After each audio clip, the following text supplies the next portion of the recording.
कांग्रेस राष्ट्रीय प्रवक्ता अलका लांबा ने हमीरपुर में पत्रकार वार्ता के दौरान प्रदेश सरकार पर तीखा हमला बोला है। अलका लांबा ने कहा कि चुनावों के नजदीक नेताओं का पार्टी में आना जाना लगा रहता है। हर्ष महाजन के पार्टी छोड़ने पर दी शुभकामनाएं। लांबा ने भाजपा अध्यक्ष जेपी नड्डा व केंद्रीय मंत्री अनुराग सिंह ठाकुर को नशे के खिलाफ कार्रवाई न करने के आरोप लगाए। अलका लांबा ने कहा कि हमीरपुर जिला के सुजानपुर में कांग्रेस के सम्मेलन में 29 सितंबर को मुख्यमंत्री भूपेश बघेल, प्रभारी हिमाचल राजीव शुक्ला, कांग्रेस प्रचार समिति के अध्यक्ष सुखविंदर सिंह सुक्खू, नेता प्रतिपक्ष मुकेश अग्निहोत्री, प्रभारी संजय दत्त, सह प्रभारी गुरकीरत सिंह कोहली के अलावा आला कांग्रेस नेता सुजानपुर में शिरकत करेंगे। उन्होंने कहा कि सुजानपुर विधानसभा में जनसभा को सभी वरिष्ठ नेता संबोधित करेंगे और जनसभा में महंगाई, बेरोजगारी के मामलों पर सरकार को घेरा जाएगा। अलका लांबा ने प्रदेश सरकार पर हमला बोलते हुए कहा कि बेरोजगारी ने भी रिकॉर्ड तोड़ा है और करोड़ों लोगों को रोजगार मिलने की उम्मीदों पर पानी फेरा है। उन्होंने कहा कि डबल इंजन की सरकार के मुख्यमंत्री जयराम ठाकुर केंद्र सरकार की कठपुतली बने हुए हैं। उन्होंने कहा कि स्वयं मुख्यमंत्री कहते हैं कि 10 लाख बेरोजगार हिमाचल में हैं और 70,000 करोड़ के कर्ज में हैं। कांग्रेस कार्यकारी अध्यक्ष हर्ष महाजन के भाजपा में शामिल होने पर अलका लांबा ने कहा कि रातों रात में हर्ष महाजन ने क्या डील की है और हर्ष महाजन को कांग्रेस की शुभकामनाएं हैं, क्योंकि चुनाव नजदीक हैं और आना जाना लगा रहता है। यह जनता को तय करना है कि किसे चुनना है।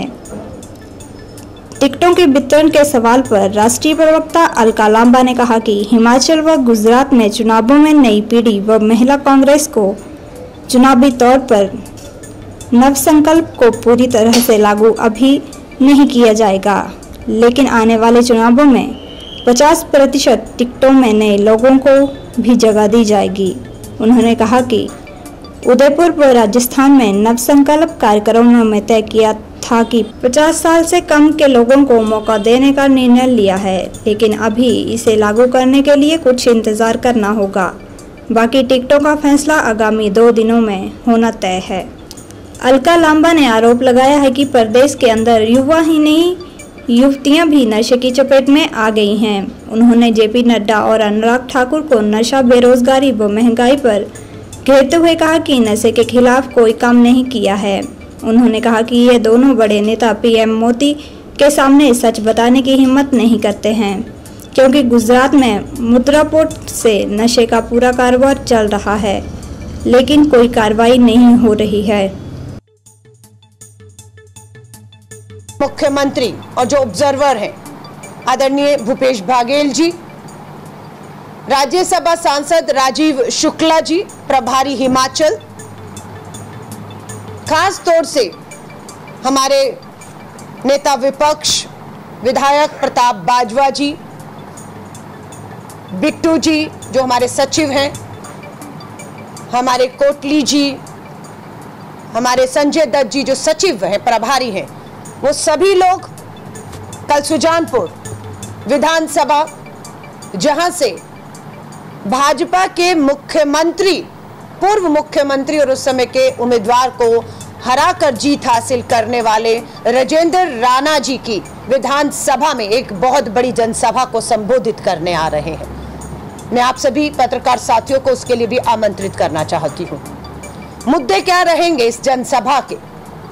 हम ये मान रहे हैं कि सुजानपुर विधानसभा, जैसे कहते हैं ना, भूकंप आता है तो उसका कोई एपिक सेंटर आता है, एपिक सेंटर होता है, उसका केंद्र होता है। तो सुजानपुर विधानसभा हमीरपुर लोकसभा के अंदर वो एपिक सेंटर, जो भूचाल भाजपा के तंबुओं को उखाड़ फेंकेगा, कारण बढ़ती महंगाई की तस्वीर दिखाती हूँ। अभी शिमला में कांग्रेस दफ्तर में हमारे वर्किंग प्रेसिडेंट के तौर पर मिले, कोई ऐसी बात ही नहीं की। और मुझे हैरानी है कि उनकी ज्वाइनिंग दिल्ली भाजपा मुख्यालय में, हिमाचल का कोई नेता, राष्ट्रीय अध्यक्ष जेपी नड्डा, अनुराग ठाकुर जी, आपके जयराम जी गायब क्यों हैं? दिल्ली में होती है, पीयूष गोयल करा रहे हैं। रात रात में क्या हो गया? अभी तक तो आपने महाजन जी को नहीं सुना कि वो कांग्रेस के बारे में कुछ भी कह रहे हो। वो तो प्रेस कॉन्फ्रेंस 1 महीने में पता नहीं कितनी बार मैंने उनसे करवाई है।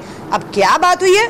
शुभकामनाएं देते हैं, ये चुनाव है, आना जाना इधर उधर चलेगा, फैसला जनता को करना है और जनता मन बना चुकी है कि भाजपा का तंबू उखाड़ कर फेंकेंगे इस बार। अभी हम लोग उदयपुर राजस्थान में नव संकल्प करके आए। तय ये हुआ था कि हम लोग 50% संगठन में और टिकटों में जो है 50 साल से कम के लोगों को मौका देंगे। लेकिन ये संकल्प शिविर अभी हुआ और उसके बाद तुरंत ये फैसला हमें था, हिमाचल में है, गुजरात में चुनाव है, वहां लागू करेंगे। लेकिन ये देखने में आ रहा है कि जो नई पीढ़ी है, एनएसए, यूथ, महिला कांग्रेस, उनको उस लेवल पे अभी और चुनावी तौर पर, संगठन तौर पे वो बहुत मजबूत है। संगठन बिल्कुल सड़कों पर महंगाई, बेरोजगारी पे आंदोलन कर रहा है। रामलीला मैदान 4 सितंबर को महारैली कामयाब की संगठन है। लेकिन जब चुनाव की बात आती है तब मुझे लगता है कि यहाँ शायद हो सकता है कि हम उस नव संकल्प के संकल्प को पूरी तरह लागू नहीं कर पाए। लेकिन बहुत सी जगहों पर आने वाले चुनाव में ये तय है 50% टिकटें और संगठन में जो जगह है वो 50 साल से कम के लोगों को दी जाएगी। 2 आधार हैं। पहला कि जब आप सत्ता में थे तो आपने कितनी सेवा की, आप विपक्ष में थे तो कितना जनता के लिए संघर्ष किया। ये 2 क्राइटेरिया हैं और जनता में जाकर पूछा जा रहा है। उम्मीदवार एक सीट पर 18 भी हैं, लेकिन पूछा जा रहा है कि आपके बीच में सत्ता में रहते हुए सेवा और विपक्ष में संघर्ष किसने किया, उस पर टिकट दिल्ली फैसला हो रहा है। कल भी एक मीटिंग हुई है, दूसरी मीटिंग हुई है। 50% से ऊपर का टिकटों का बिल्कुल फैसला हो चुका है। अगले 1-2 दिन में कोशिश है कि सारी सीटों को एक साथ कर दिया जाए। रिकॉर्ड बेरोजगारी ने तोड़ा है। वायदा था हर साल 2 करोड़ नौकरी, 8 साल पूरे हुए 16 करोड़ नौकरियां लगा था। वो 16 करोड़ नौकरियां मिलेंगी तो हिमाचल का हिस्सा भी मिलेगा। हिमाचल के हिस्से में क्या आया? डबल इंजन की सरकार के मुख्यमंत्री जो कठपुतली हैं केंद्र के हाथों में, फैसले उनके हाथ में नहीं है। किसी की नियुक्ति करते हैं और अगले दिन ही नियुक्ति वापस ले लेते हैं। वो खुद अपनी जबान बताते हैं कि हिमाचल में 10 लाख बेरोजगार हैं। ये उनके आंकड़े हैं। 16 करोड़ नौकरियां देश में मोदी जी ने, डबल इंजन की सरकार ने कितनी दी ये बताने की बजाय आप बता रहे हैं 10 लाख बेरोजगार हैं। 70,000 करोड़ के आप कर्ज में हैं। हिमाचल का इतिहास, पहला चुनाव उठाइए, भाजपा के मुख्यमंत्री रहे, कांग्रेस के मुख्यमंत्री रहे, कर्ज मान लीजिए जो लगभग पता लगता है 40,000 करोड़ के करीब रहा होगा पूरे पहले चुनाव से इस 5 साल पहले तक।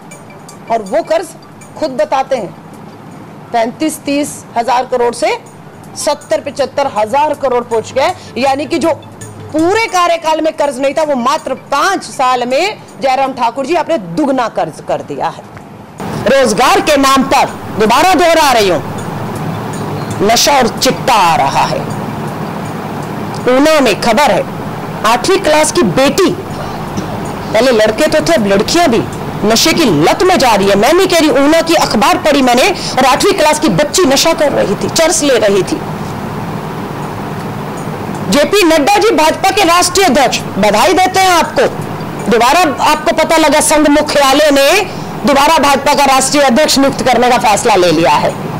रातों रात में हो गया कि नड्डा जी को दोबारा कार्यकाल। वही नड्डा जी आपको हिमाचल ने दिल्ली भेजा, अनुराग ठाकुर जी आपको हिमाचल ने दिल्ली भेजा। आपने क्या भेजा? बेरोजगारी, महंगाई, नशा। कहां से आ रहा है नशा? सवाल उठाएंगे अनुराग ठाकुर? युवा है ना, बर्बाद हो रहे हैं। आप भी एक बेटे के पिता हैं अनुराग ठाकुर, लेकिन यहां पर नस्लें बर्बाद हो रही हैं। आप हिम्मत नहीं करते नरेंद्र मोदी जी से पूछने की कि ये नशा कहीं और से नहीं, गुजरात जहां से मोदी जी और अमित शाह जी आते हैं, उस गुजरात के मुद्रा पोर्ट से, भुज में स्थापित मुद्रा पोर्ट से। किसका है मुद्रा पोर्ट?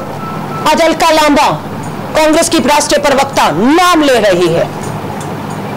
मोदी जी कहते हैं ना गुजरात में ये देश 4 लोग चला रहे हैं, 2 लोग बेचते हैं देश की हर संपत्ति को और 2 लोग खरीद रहे हैं। ये चारों गुजरात से आते हैं। ये नशा भी उसी गुजरात के मुद्रा पोर्ट से, लाखों करोड़ों रुपए का नशा।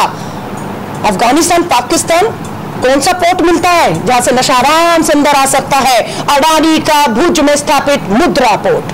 वहां से नशा पूरा पंजाब तक था, हरियाणा तक, दिल्ली और अब हिमाचल के अंदर। बर्बाद हो रही है हमारी पीढ़ियां। सवाल तो हम पूछेंगे और आपको जवाब इस लोकतंत्र में देना होगा।